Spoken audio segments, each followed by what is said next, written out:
This is an object that is so direct. I mean, it's really looking at you.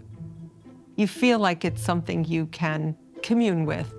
I'm not saying this is a divine animal, but if it is a ritual object, it is navigating between the world of humans and the world of the divine. The stand with an ibex was formally accessioned in 1974, and since 1977, it was pretty much always on display here at the Met.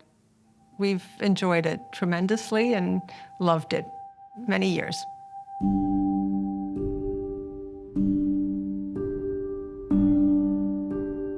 This object, one of the earliest and important objects from Mesopotamia, is an object of not only profound beauty, but also in a very good preservational condition and well worth presenting, preserving, but also researching. The Met is deeply engaged in the preservation of objects, but also in the deep understanding of objects, where they come from, how they came into this collection. While doing that, a significant provenance research, we realized that this specific object legally belongs to the Republic of Iraq. So we are returning and restituting this object. This is a very unique object. It's part of our policy in Iraqi embassy here, and with the support of our government through diplomacy, negotiation, and close partnership to return such kind of unique object back to the homeland of Iraq and preserve Iraqi heritage. It is a significant step on our partnership. Our colleagues at the Iraqi embassy thought it was a great idea that we proceed with the research we had already wanted to do, but do it together with our colleagues in Iraq. And that makes it, even better as a project. We're here today to look at the vessel stand with ibex support with the proposed dating in the mid-3rd millennium BC. The ibex stand belongs to a period that is very early in the formation of Mesopotamia. Right after, writing has been invented. I mean, writing comes from this part of the world. And so this is a time and a place that is incredibly formative to not just the field of West Asian studies, but I would argue world history. We know from analysis that it was made from almost pure copper. The eyes are both inlaid. Actually, the one on the proper left is a reconstruction.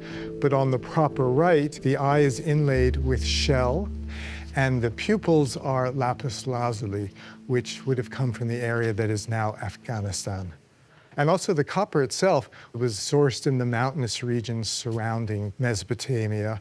It's an early example of Sumerian ritual culture. These 4 rings on top suggest that they were used for sort of conical vessels, which are typical of libations that would be performed in a temple. And it is also a very, very early example, possibly the earliest example of the hollow core lost wax casting technique. Here you see that the process begins with the creation of a core out of clay, covered with wax, in which you will create the designs that you would like in the final casting. After the wax is totally worked to your satisfaction, you would add these other channels in wax for the metal during the casting process. You would use core supports, which were little pieces of metal that you would drive through the wax into the core. These would then hold that core in place after the wax was melted out. This is an example of the final product of this process. And here you can see on the piece that these core supports were taken out of this cast, and they would have been plugged with small pieces of metal.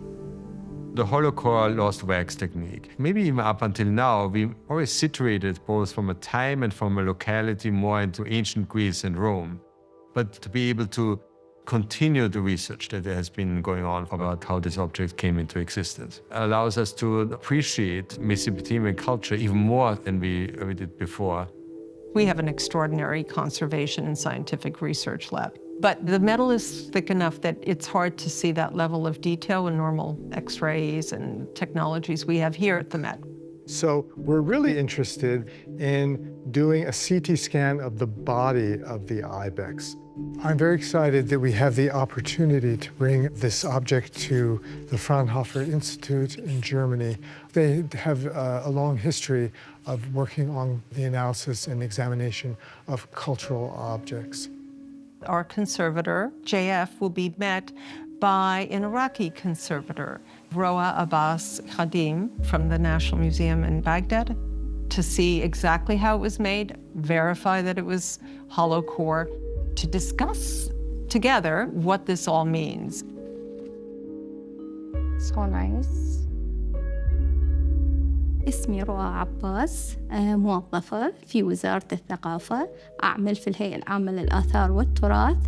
أنا درست آثار قديم ولغات قديمة اللي هي أكدي سومري، هذا هو اختصاصي يعني. ونحن نرحب جدا بهذا البحث كونه هو أول بحث مشترك ما بين متحف المتروبوليتان والمتحف العراقي، وهناك لإثبات أنه بلاد ما بين النهرين هو أول من استخدم هذه التقنية قبل الحضارة اليونانية 480 قبل الميلاد.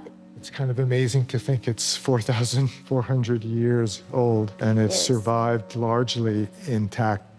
For art historical research, CT gives the big benefit that it's non-destructive. So most of the time you're not really sure in which condition the piece is. And with X-ray or specifically CT technology, you're really able to look inside. So that's in the center, A little bit more or less. to your side, yeah. So, okay. It's really exciting for us to help gain some further knowledge. We did a CT scan of the ibex. This is really good for, in this case, copper parts, which are very, very thick, which are very dense. Small details up to 200 microns are seen inside. Good, so here we have the first view. Oh, wow, you can see a lot of detail. It was kind of impossible to see with a two-dimensional radiograph. It's amazing to be able to see the original shape of the core. هذا اليوم كان يوم جدا ممتع. Very interesting. I think this wire. كنت جدا سعيدة لرؤية القطعة ورؤيتها أكثر 3D لتفاصيل أكثر عن هذه التقنية.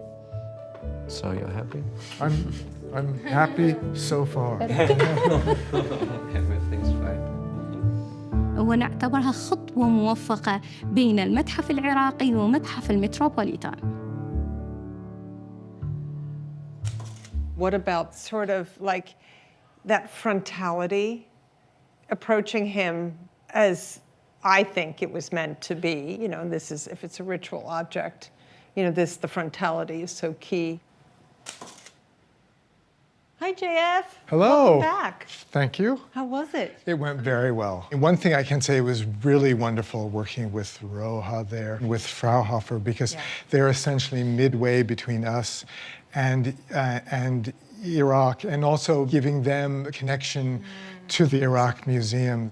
Was there one surprising thing about the process? Right.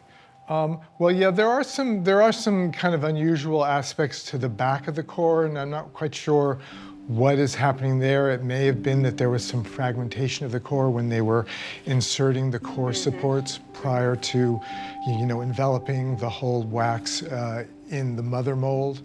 It's like an alchemical process where you take these raw materials and through the magic of skill and chance and luck, gradually the technique improved and spread. And, Look, we're using it today. right, sure.